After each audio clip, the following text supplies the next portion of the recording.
Equality today means just that. It's the state of being equal. Something that we in this country have been fighting for centuries, and unfortunately still don't have. One of the great abolitionists and equality seekers of our time was Harriet Tubman.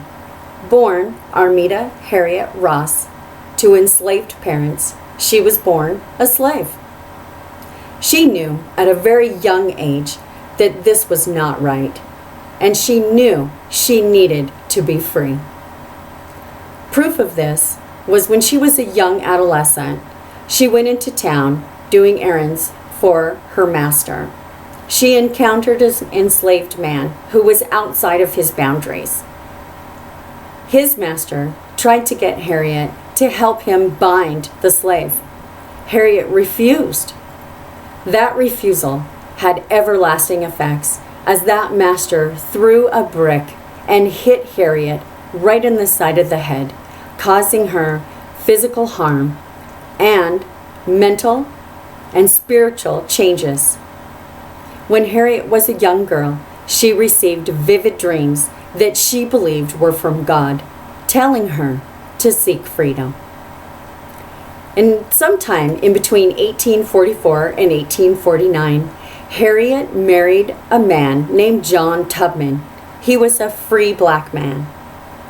Unfortunately for Harriet, in 1849, her master passed away. Harriet was so afraid that she was going to be sold to another plantation that she escaped for freedom. She escaped north because that's where free slaves were.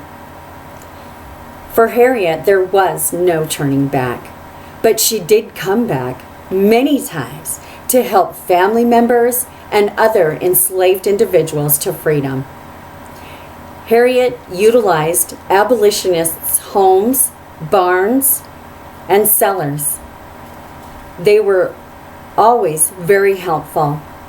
This trail became known as the Underground Railroad, and at that time, Harriet Tubman was given the nickname Moses, for she led her people to freedom. There are opportunities for us in this country at this time to honor Harriet Tubman. She has had statues made after her, parks named after her, and there is even a patchwork quilt that you can buy a piece of in order to honor what she stood for. But even then, the most important thing that we can do as members of this great country is to continue the good fight for the good cause. And remember, in the words of Harriet Tubman, you can only die but once. So continue this fight for freedom, for this is a wonderful country, and it didn't get this way without a fight. God bless America.